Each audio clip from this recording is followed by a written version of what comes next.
Bismillahirrahmanirrahim. Assalamualaikum warahmatullahi wabarakatuh. Baik, di sini saya akan menjelaskan tentang kaidah-kaidah dalam qawaidul fiqhiyah. Nah, untuk memenuhi tugas matkul tersebut yang diampu oleh Ustadz Imam dosen saya,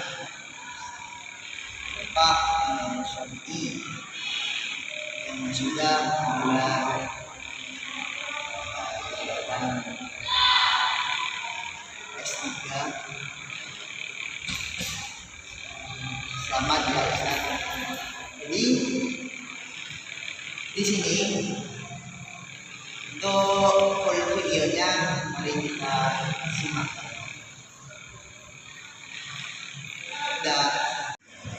Nah, kaidah yang pertama, kaidah fikih yang sering kita dengar yaitu al-umuru bi maqasidiha. Yang mana perkara atau suatu perkara itu tergantung dengan niatnya. Suatu perkara, tindakan, baik ucapan mukallaf, seorang mukallaf itu tergantung niat orang mukallaf tersebut dalam melakukan hal-hal yang dia lakukan. Di sini dalam beberapa konsep yang akan saya jelaskan, yaitu dari dalil-dalil tersebut, dari dalil al-umur bi maqasidih. Yang pertama dari Al-Quran, itu dalam Quran surah Al-Bayyinah ayat 5, bisa dilihat sendiri. Juga yang sering kita dengar itu dalam hadis dari Sayyidina Umar an Amirul Mukminin Umar bin Khattab, sami'tu Rasulullah sallallahu alaihi wasallam yaqulu innama a'malu binniyat wa innama likulli imri'in ma nawa, gitu kan hadis. Itu jadi segala sesuatu tergantung dengan niatnya. Nah, juga dalam kaidah-kaidah cabangnya, kaidah cabang nih. Nah, dalam kaidah cabang itu al-ibra fil uqud lil maqsud wal ma'ani la lil alfat wal mabani.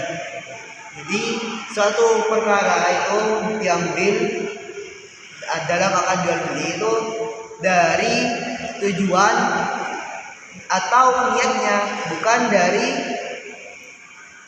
dari lafaz serta terbentuknya, gitu. Bukan dari ucapan, tapi dari niatnya. Penerapannya kayak gini. Nah, dalam suatu ketika itu ada seorang si A, katakanlah ada yang namanya si A dan si B sedang melakukan akad hibah.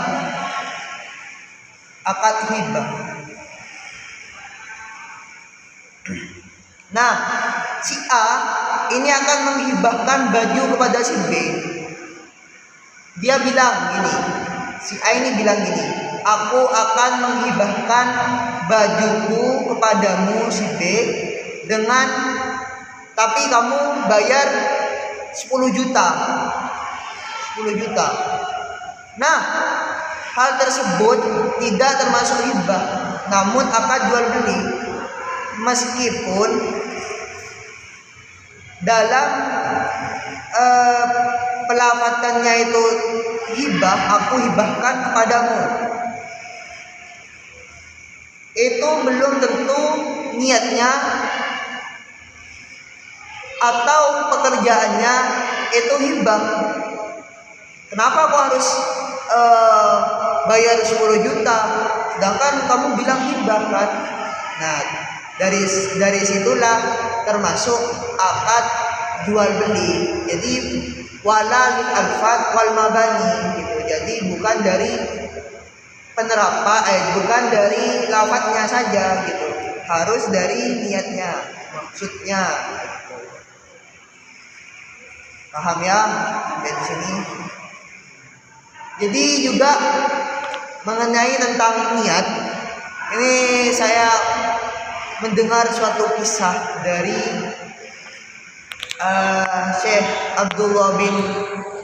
Syekh Muhammad bin Abdullah dalam kitabnya itu, saya lupa nama kitabnya. Jadi ceritanya kayak gini. Ini seputar tentang niat nih.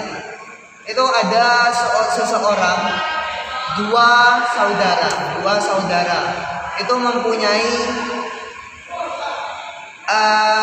perilaku atau keseharian yang berbeda-beda. Yang pertama, katakanlah saudara C dan saudara D. Nah, saudara C itu tiap hari dia melakukan ibadah terus mendekatkan kepada Allah. Sedangkan si D yang berada di bawah rumahnya, di bawah lantai rumahnya si C itu selalu melakukan kemaksiatan, melakukan hal-hal yang diharamkan oleh Allah. Dia menjauh kepada Allah. Nah, pada suatu ketika seekor iblis itu mendatangi si tukang ibadah si C ini. Si C ini mendatangi si C. Apakah kau tidak bosan? Kata si iblis. Apakah engkau tidak bosan melakukan hal-hal tersebut? Sedangkan di dunia ini loh tempatnya enak-enak, gitu. Lihatlah saudara, dia enak-enak banget di situ, gitu kan? Lalu terbesitlah dalam hati si C. Pikiran hatinya dia begini, ucapan hatinya dia begini. Wah, mending aku ikut saudaraku, ikut enak-enak lah gitu, menikmati dunia ini. Namun nanti aku akan bertaubat. Si C ini inginnya melakukan maksiat lalu bertaubat kembali lagi kepada Allah. Namun beda halnya si D. Sementara itu si D itu merenungi nasibnya. Wah, betapa hancurnya usia hidupku ini dengan diisi kemaksiatan, menjauhkan diri kepada Allah, tidak menyentuh ayat sucinya Allah, kayak gitu kan. Lalu si D ini juga berpikir lah, kayak gitu. Apakah aku boleh untuk menirukan saudaraku yang di atas ini, mau bertaubat lah dia, mau ikut jalannya saudaranya. Nah, entah mengapa kejadian memilukan setelah itu, yang mana si C mau ke si D ke lantai bawah, yang si D mau ke si C mau ke lantai atas, ingin niatnya dia ingin bertaubat lah kayak gitu. Si D. Kenapa pas di tangga si C ini terpleset ke bawah mengenai tubuh si D, lalu bercucuran darahlah di sana sehingga mereka berdua meninggal bersama. Nah, dari hal tersebut Syekh Muhammad bin Abdullah itu mengomentari dengan hal-hal perkara niat itu, orang yang ingin melakukan kemaksiatan maka orang tersebut akan dikumpulkan dengan ahli maksiat. Orang yang ingin melakukan kebaikan itu akan dikumpulkan dengan orang yang melakukan kebaikan. Jadi dari seputarnya tersebut, si D kelak di akhirat itu akan bersama dengan